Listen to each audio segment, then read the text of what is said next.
Bismillahirrahmanirrahim. Assalamualaikum warahmatullahi wabarakatuh. Al-Fatiha ila ruhi Sayyidina wa Habibina wa Syafi'ina Rasulillah Sayyidina Muhammad ibn Abdullah sallallahu alaihi wa ala alihi wa ashabihi wa azwajihi wa dzurriyyatihi. أن الله يعلي درجاتهم بالجنة وينفعنا بأسرارهم وأنوارهم وعلومهم ونفحاتهم وبركاتهم في الدين والدنيا والآخرة فاجعلنا من حزبهم ويرزقنا محبتهم ويتوفنا على ملتهم ويشرنا في زمرتهم بالعافية وسلامة لهم. الفاتحة.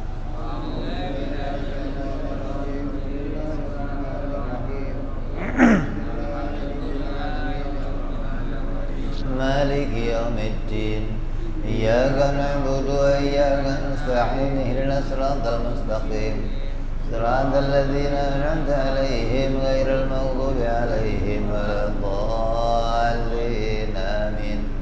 بسم الله الرحمن الرحيم. نويت تعلما وتعليما وتذكرا وتذكيرا والنفعا والانتفاعا والإفادة والاستفادة والحثا على تمسك وسنة رسول الله صلى الله عليه وسلم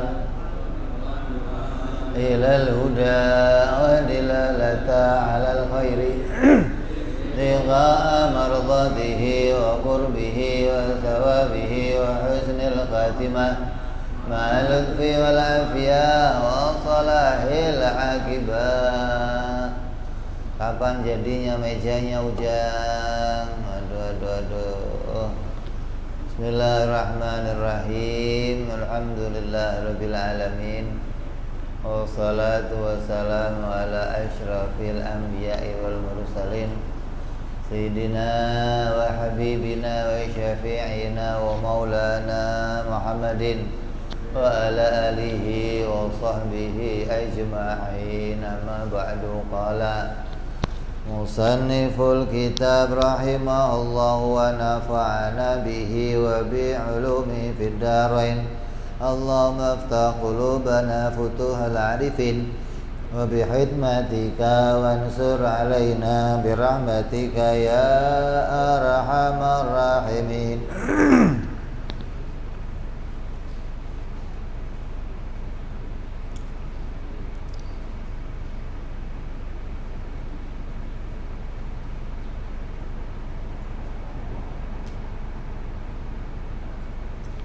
Seratus 4.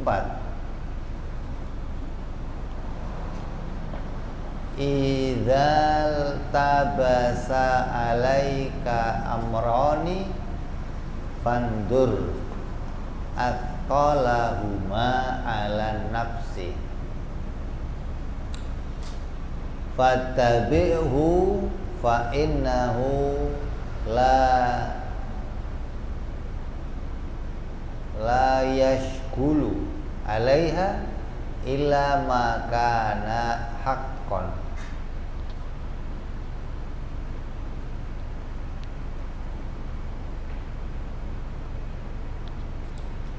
Artinya,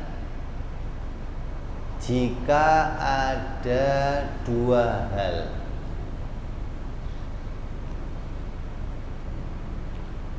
yang tidak jelas bagimu, maka lihatlah, perhatikanlah di antara keduanya mana yang paling berat bagi nafsumu.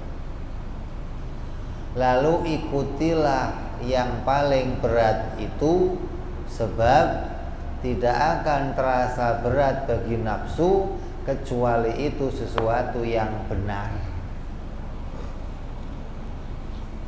Itu makna terjemahnya.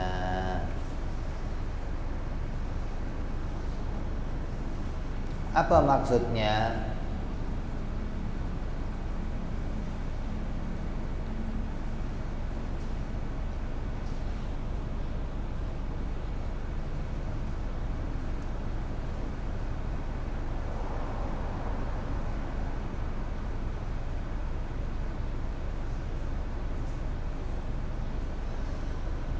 Maksudnya apabila ada dua hal, yang kedua hal itu serupa itu sebangsa, bagimu wahai para murid seperti dua perkara wajib, seimbang maksudnya, atau dua perkara sunnah. Sedangkan engkau tidak mengetahui mana yang lebih utama untuk kamu kerjakan. Kenapa? Kan dua-duanya sama-sama wajib. Saya mau pilih yang mana nih? Seperti apa contohnya? Seperti mengaji ilmu atau mencari nafkah. Ini kan dua-duanya wajib. Cari ilmu wajib, cari wajib. Kalau kamu kan senangnya cari, cepet tuh perginya. Kalau ada hal yang begitu tiba-tiba terjadi pada kamu, mana yang harus saya pilih? Mendahulukan ngaji atau cari nafkah? Karena kalau mau bicara hukum, dua-duanya sama-sama wajib, sama-sama mau kita kerjakan, nggak boleh ditinggalkan. Cari ilmu nggak boleh ditinggalin, cari nafkah apalagi. Kalau nafkah yang protes kan banyak, bini lu protes, anak lu protes. Kalau ilmu nggak kamu pelajarin, yang protes siapa? Nggak ada yang protes. Paling guru kamu, lu tumben nggak pernah ngaji, sekarang gimana aja lu?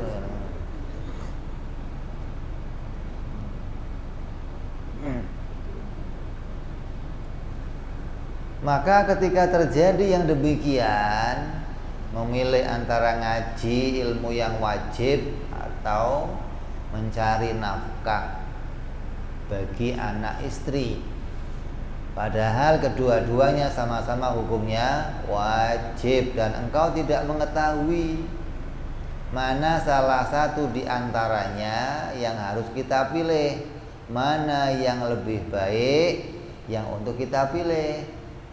Kenapa kita nggak tahu? Karena kita nggak punya guru.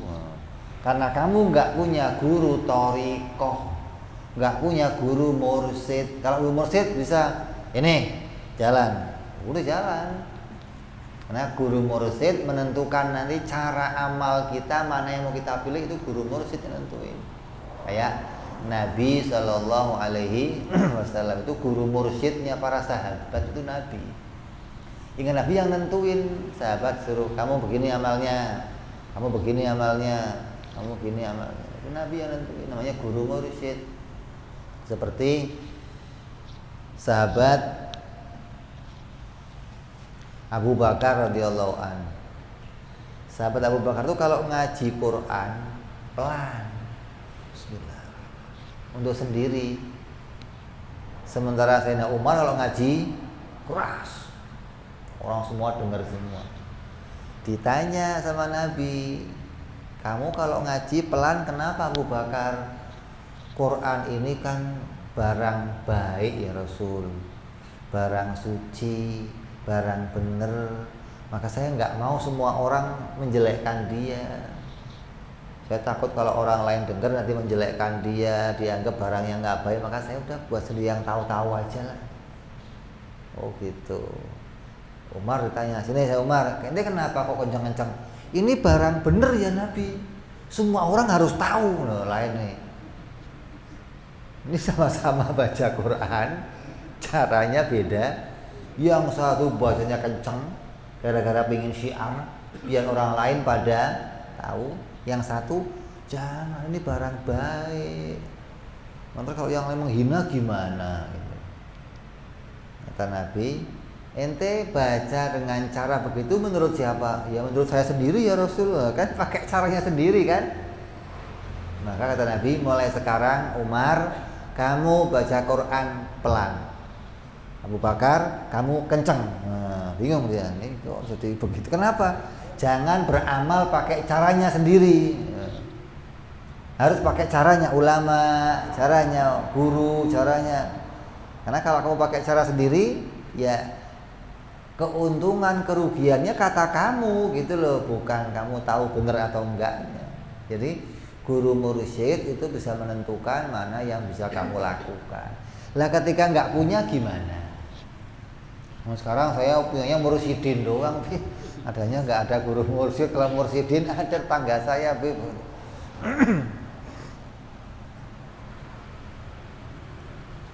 Maka jika engkau tidak mempunyai guru untuk ditanyakan, maka tanyakan hal itu kepada nafsumu. Tanya sama nafsu. Apa yang kita tanya sama nafsu? Mana yang lebih berat untuk dikerjakan? Nih mau milih nih, kerja atau cari ilmu.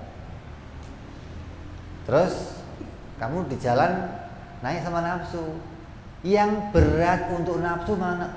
Ngaji mata, nafsu. Terus cari ilmu aja, cari pulsa. Ketika kamu lega, enteng memilih mencari rezeki, maka itu bagi nafsu sesuatu yang disenangi. Kalau kamu pilih itu mesti lebih jelek. Atau sebaliknya, cari duit mata, mau kemana? Cari ilmu aja lah. Nah, sama itu. Kamu anggap cari ilmu enteng, tinggal duduk dengerin pulang. Maka pilih cari rezeki. Mana yang berat dikerjakan nafsumu, itu yang harus kamu pilih. Kenapa? Karena nafsu itu selalu milih yang enteng-enteng. Terus selalu milih yang bagi dia menyenangkan. Sedangkan agama nggak urusan seneng atau nggak seneng.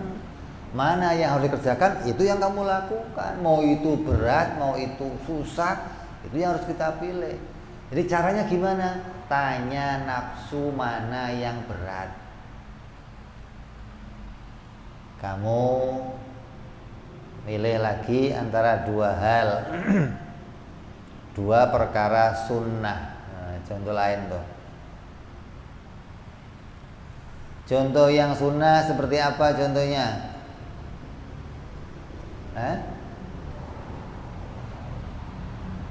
Antara wirid atau sholat.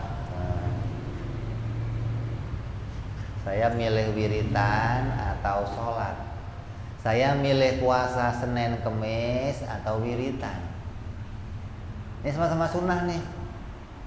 Ya, yang saya pilih yang mana? Tanya sama nafsu. Yang berat bagi nafsu mana, itu yang dipilih.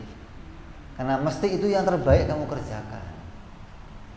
Tapi kalau milih yang enteng, berarti kamu belain nafsu, bukan belain diri kamu.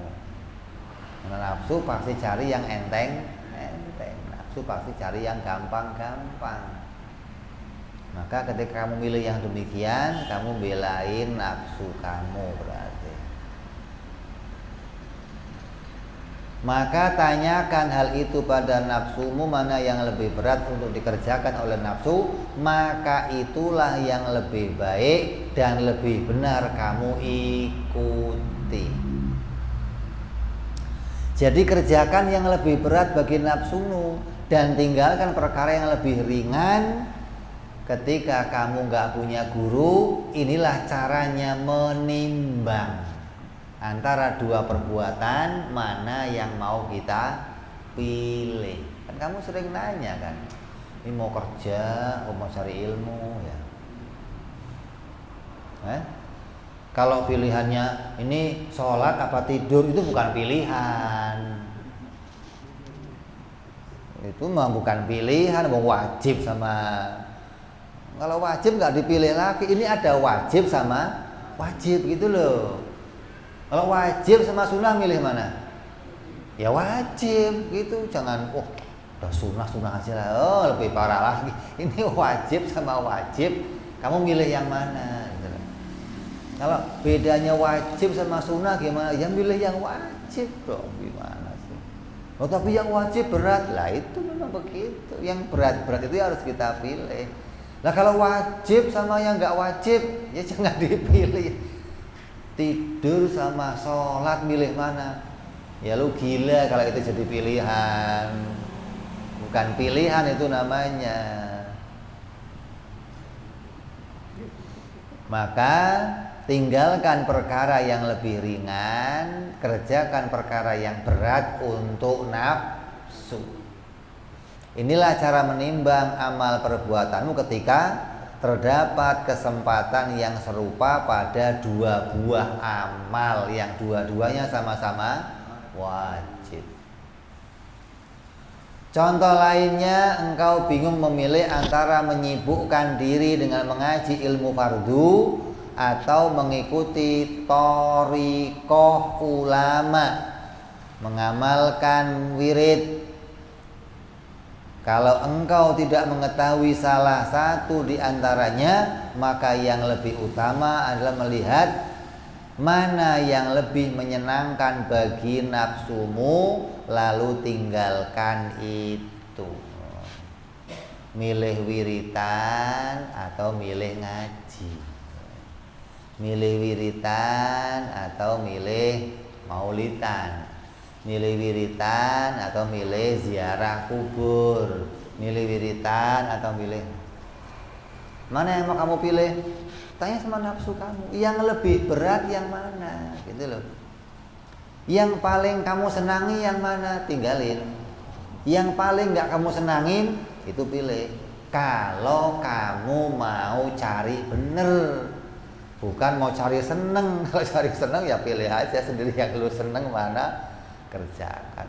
Kan sama-sama sunnah, Bib. Iya, gak ada yang salah. Gak, kamu milih ini ya itu sunnah, milih ini sunnah. Cuma kan kamu lagi nanya, kalau ada hal yang sama, mana yang harus saya pilih, gitu loh. Lah, terus caranya milih gimana? Tanya sama nafsumu, mana yang lebih berat untuk dikerjakan. Karena nafsu selalu ingin kepada perkara yang tercampur dengan riya.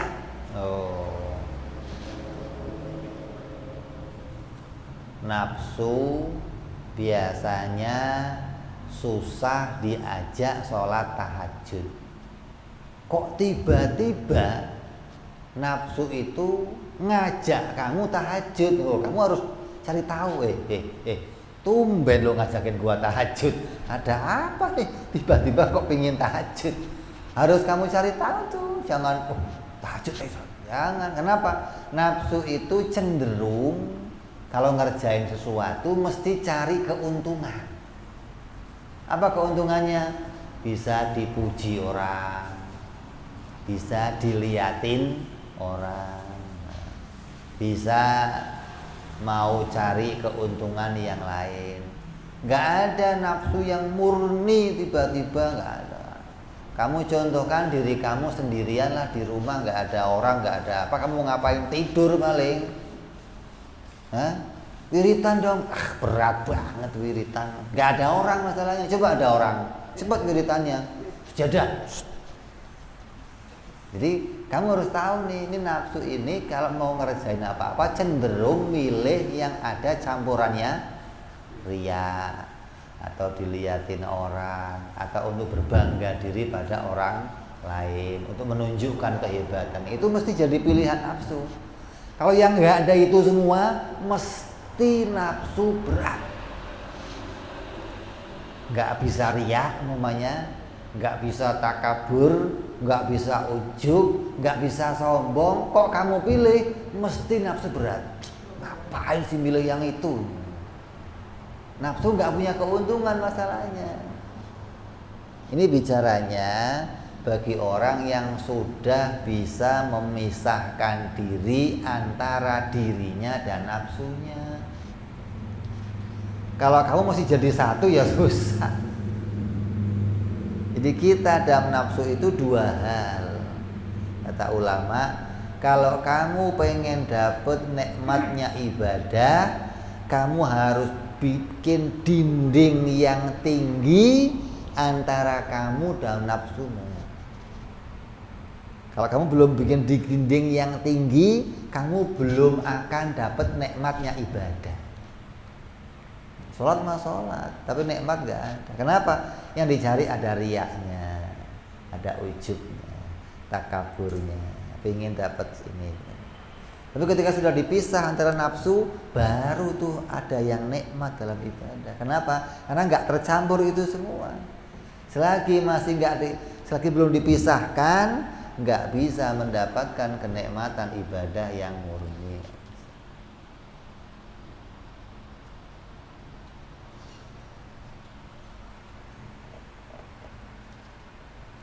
Jadi tinggalkan segala sesuatu yang menjadi kesenangan nafsu, yang mana hal itu biasanya tercampur dengan riya atau yang lain-lainnya.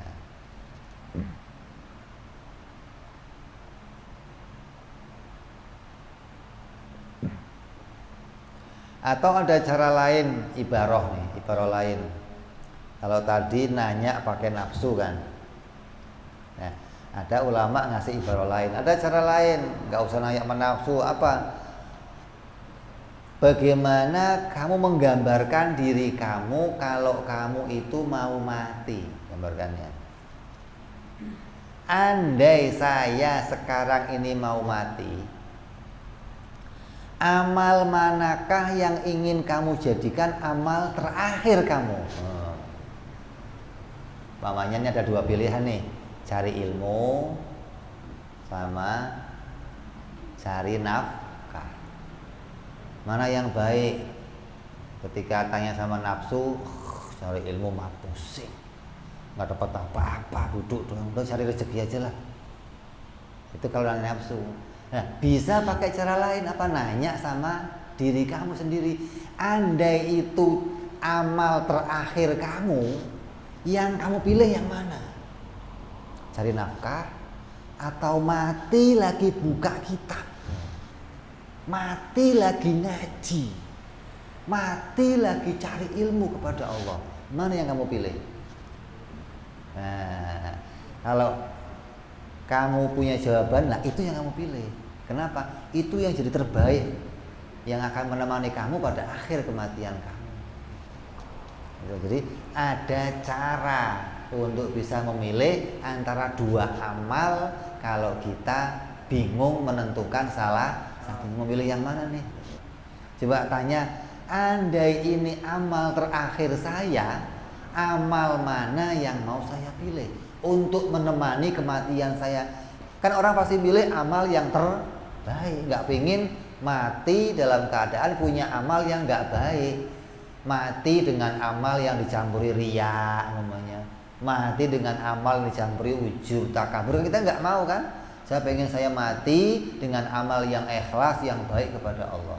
Maka itu bisa dijadikan sebagai ibarah untuk menentukan mana yang harus saya pilih untuk saya kerjakan. Mana yang kamu ingin jadi amal terakhir kamu? Apakah dalam keadaan berzikir atau dalam keadaan mempelajari ilmu yang wajib? Nah, coba pilih mana. Kamu kira-kira pengen matinya lagi pegang tasbih, wiritan, mati, atau buka kitab, mati? Kan baik semua nih. Coba mana yang kamu pilih? Kalau kamu bisa menentukan, nah itu yang kamu pilih sebagai kebaikan ketika itu jadi cita-cita kamu sebagai amal yang terakhir. Mana yang lebih kamu senang lakukan jika engkau lebih menyukai keluarnya ruh pada saat larut dalam zikir kepada Allah, cukuplah dirimu zikir, tinggalkan ngaji ilmu yang wajib. Tapi jika engkau ingin ruhmu keluar saat kamu sedang ngaji, maka sibukkan diri kamu dengan ngaji, tinggalkan zikir. Nah, tinggal kamu pilih dong. Kamu punya keinginan yang mana kira-kira akhir hayat kamu, pinginnya yang mana pilihannya. Maka sibukkan itu sebagai pilihan kamu. Oh, saya pengen matinya lagi zikir. Ya nggak usah ngaji, wiritan aja lo setiap hari. Kalau kamu kok saya pengen matinya lagi dalam ngaji, ya ngaji. Ada kesempatan ngaji, datang ngaji.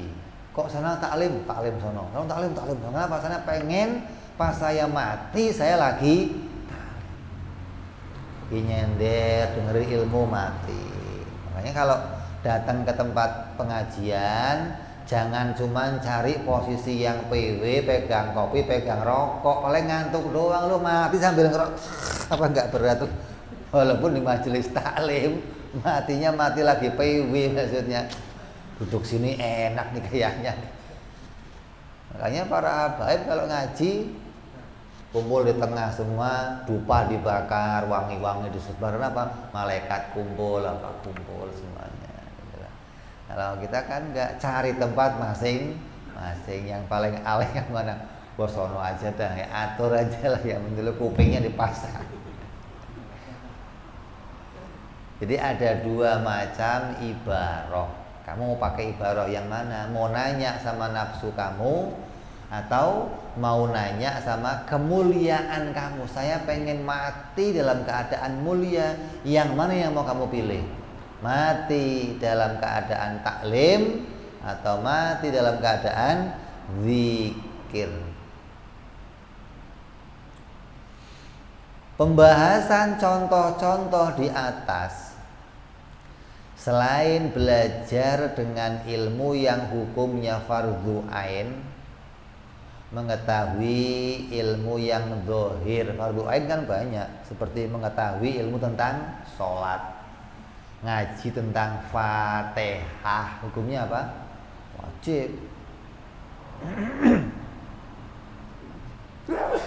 Lalu ilmu yang lainnya untuk mengetahui perkara-perkara secara batin.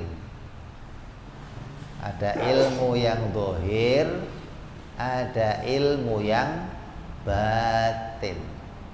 Ilmu batin apa? Ya belajar ikhlas, belajar ridho, belajar qanaah, belajar zuhud, belajar apa? Tidak ada riya, belajar ini ilmu batin tuh. Seperti mempelajari ilmu tentang sifat-sifat yang baik itu yang mana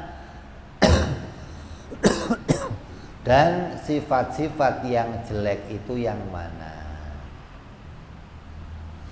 Kalau kamu sudah tahu, oh ini sifat-sifat yang baik, ini sifat-sifat yang jelek, maka tinggal kita pilih mana yang mau kita jadikan sifat diri kita. Juga mempelajari ilmu tentang keyakinan seperti ilmu akidah, mengenal sifat-sifat Allah, mengenal sifat-sifat para rasul. Maka itu juga termasuk ilmu wajib, ilmu batin. Jadi banyak cabang-cabang ilmu yang semua itu wajib semua. Belajar ilmu zahir wajib enggak? Oh, kalau ilmunya sholat wajib kamu belajar. Kalau enggak gimana? Kamu enggak ngerti sholat dong. Hah? Man ya'malan bi ghairi ilmu ya'malu a'maluhu mardudatun la tuqbalu. Siapa yang beramal dengan sebuah ilmu, siapa yang beramal dengan amal tanpa ilmu, maka amalnya tidak diterima dan ditolak oleh Allah.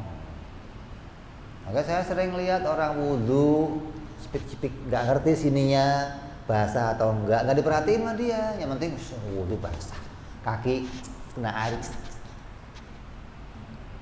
nggak pakai ilmu wudhunya, hingga nggak tahu batas mana yang harus basah, mana yang harus, cara basuhnya gimana, dari atas atau dari bawah, nggak dipelajari. Yang penting wudhu. Itu namanya ibadah tanpa ilmu. Sholat yang penting Allahu Akbar, nggak ngerti rukuk yang benar bagaimana, sujud yang pas yang bagaimana, nggak dipelajari sama dia. Itu namanya sholatnya nggak pakai ilmu. Gimana? Nggak diterima sholatnya. Kenapa? Karena kamu sholat hanya ikutnya cara orang lain tapi nggak pakai ilmu, nggak pernah ngaji ilmu fikih, nggak pernah ngaji ilmu zahir tuh. Jadi harus dipelajari mana yang jadi kewajiban kita. Ada ilmu zahir bab sholat, ada ilmu tentang makna batin, tentang masalah sifat-sifat yang mahmudah dan madmumah, mana yang terpuji, mana yang jelek. Yang pertama, ilmu yang bisa membenarkan ibadah. Ilmu yang wajib yang kita pelajari pertama adalah ilmu yang bisa membenarkan, membaikkan cara ibadah kita. Namanya apa? Namanya apa? Fikih. Belajar ilmu fikih itu maknanya mau membaikkan, mau membenarkan cara ibadah kita, gitu loh. Cara baca Fatihah yang baik gimana, berapa tasdidnya, oh cara takbir yang baik kemana tangannya, kemana letaknya, bagaimana waktu takbir niat yang hadir bagaimana, waktu Fatihah bagaimana, waktu ruku bagaimana lurusnya badan, waktu sujud bagaimana. Itu belajar ilmu tentang yang membaikkan ibadah kita, namanya ilmu fikih.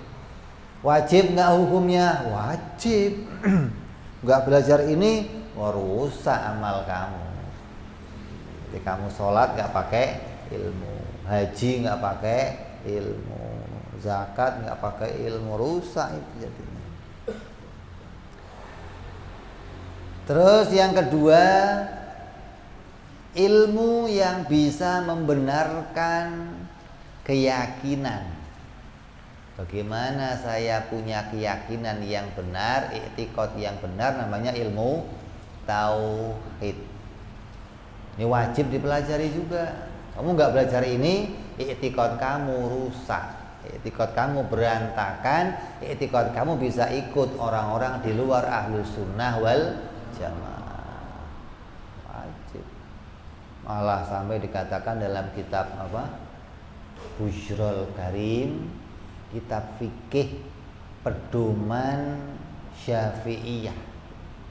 Dalam mazhab Syafi'i mutaakhirin itu pakai kitabnya kitab Busyrul Karim, di antaranya kitab sarah yang tebel tuh, tapi jelas bicara masalah. Di kitab itu dikatakan kewajiban pertama orang tua itu ngajari anaknya mengenal sifat-sifat Allah dan sifat-sifat Rasul. Kan kamu diwajibkan ngajarin anak kamu sholat, ya 7 tahun. Kalau sampai 10 tahun nggak sholat diapain? Pukul. Nggak bisa sholat atau nggak mau sholat, kamu diperintah memukul, padahal belum wajib sholat.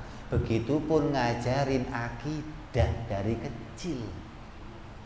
Suruh ngapalin wujud kita kok itu sudah kewajiban. Di kitab itu dijelaskan bagaimana wajibnya orang tua ngajarin anaknya demikian. Kenapa? Karena itu akidah yang harus dibawa anak itu sampai dia mati nanti.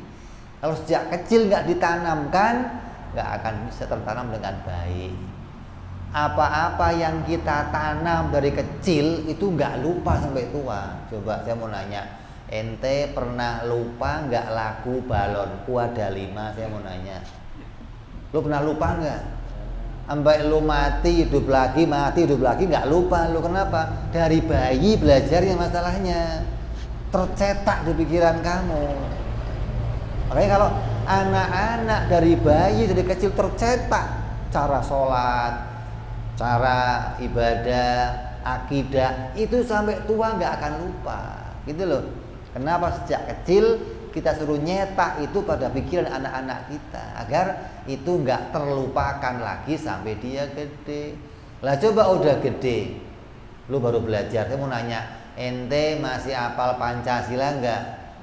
Udah enggak hafal, Bib. Kenapa? Enggak tercetak dari kecil masalahnya. Lu hafal undang-undang, ala boro-boro undang-undang lu hafal.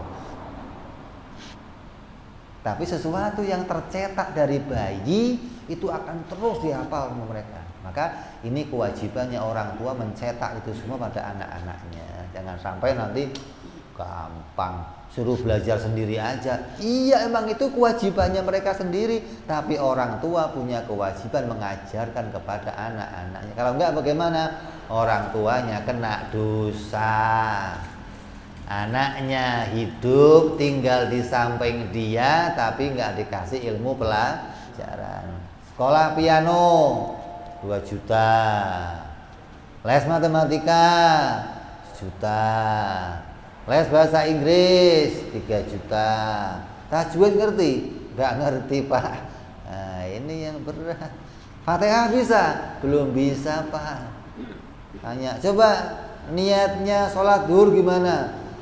Duhri apa lu, Allah. Nah, kita sedih tuh lihat yang kemarin di Cikeas, mana di mana? Hah? Di mana? Citayam. Cikeas aja.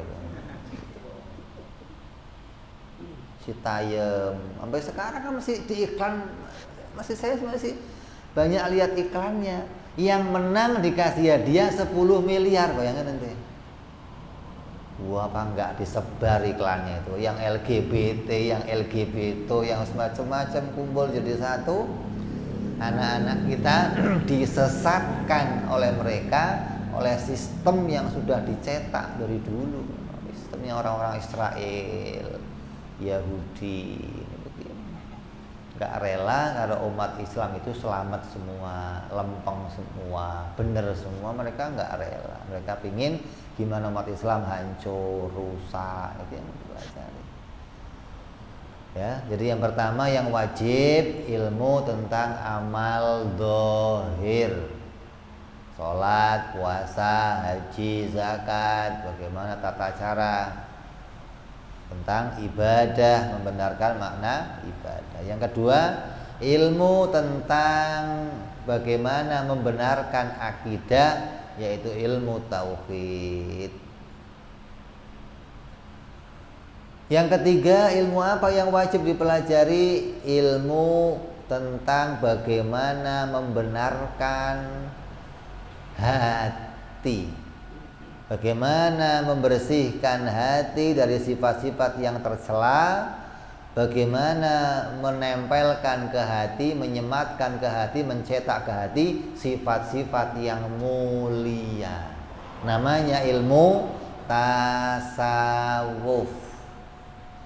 Jadi orang tua kita itu kitabnya 3 doang.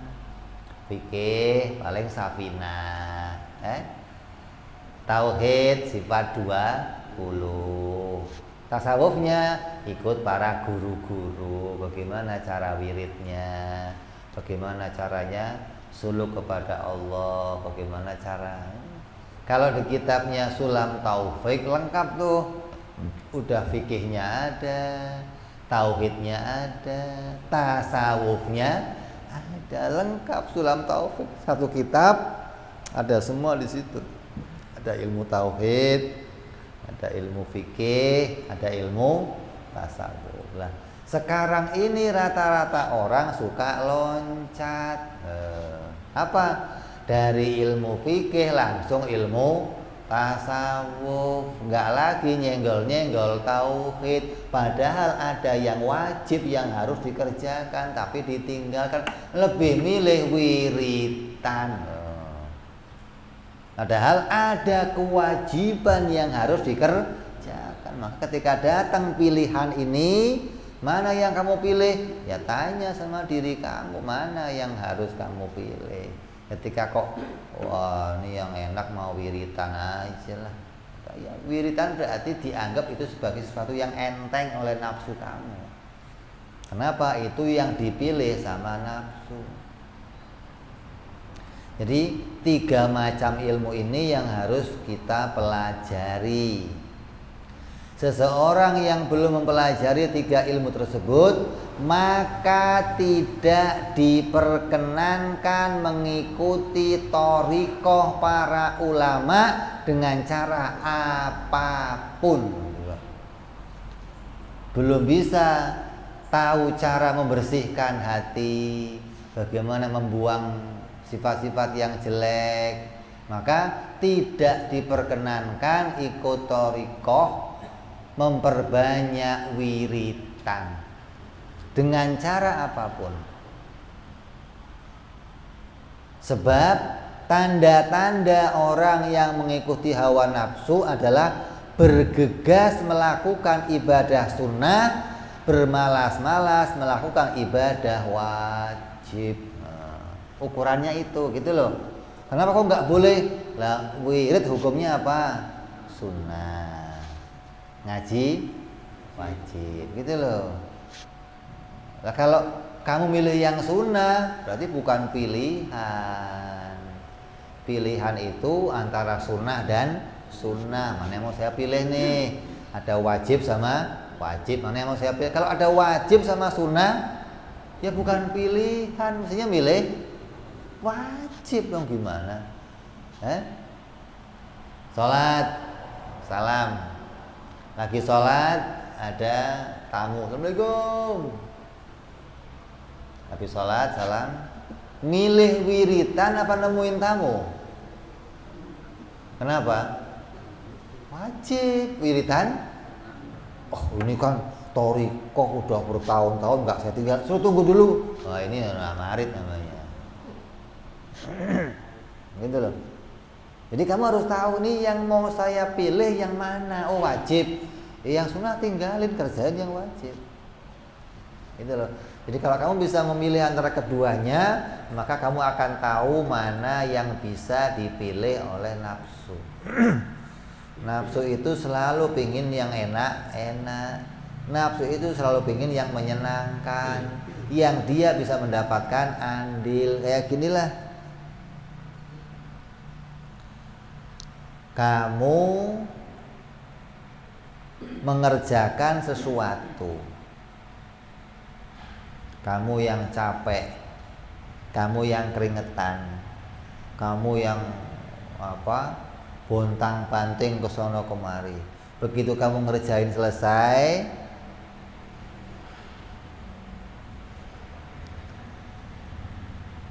kamu meyakini amal itu bukan amal saya.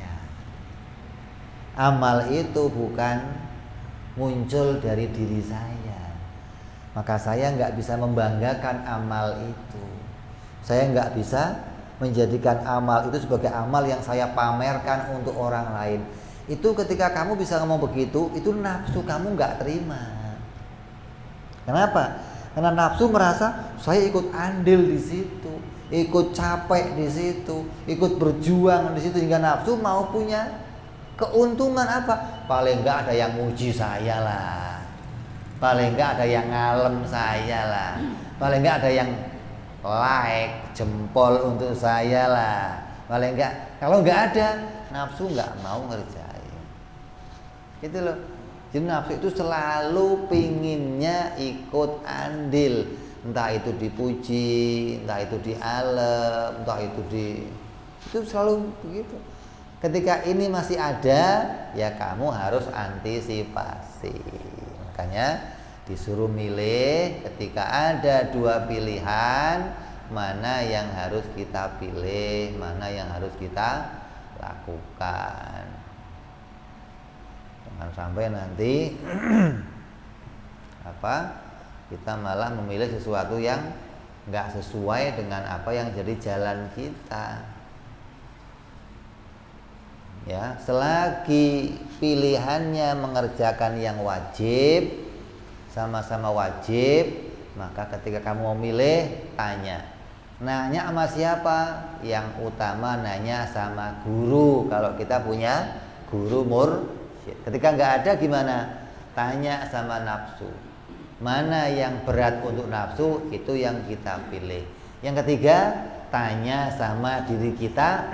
mana yang kamu cita-citakan jadi amal pada akhir hidup kamu. Kalau kamu sudah pilih itu amal yang kamu cita-citakan, maka kerjakan terus amal itu sebagai cita-cita. Ini akan jadi amal penutup hidup saya. Mesti kamu pengen pilih amal yang terbaik. Kamu kan gak pengen saya mati amalnya biasa-biasa aja, kan gak mau. Sampai orang punya cita-cita man akhiru kalamihi la ilaha illallah dakhalal jannah. Maka orang saya pingin akhir hidup saya bisa ngucapin la ilaha. Kenapa? Karena itu amal yang terbaik. Semua pengennya begitu. Maka caranya ada 3. Yang pertama, tanya kepada guru. Yang kedua, tanya kepada nafsu mana yang paling berat. Yang ketiga, tanya pada diri kita mana yang kita cita-citakan untuk jadi amal yang terakhir. Mudah-mudahan dengan pilihan-pilihan tadi kita bisa memilih yang terbaik yang mendatangkan keridhaannya Allah Subhanahu wa taala. Amin ya rabbal ala hadhihi niyyah wa ala niyatin salihah wa ila hadratin nabi. Al-Fatihah. A'udzu billahi minasyaitonir rajim. Bismillahirrahmanirrahim. Alhamdulillahi rabbil alamin arrahmanir rahim maliki yaumiddin. Iyyaka na'budu wa iyyaka nasta'in ihdinas siratal mustaqim siratal ladzina an'amta 'alaihim ghairil maghdubi 'alaihim waladdallin. Amin.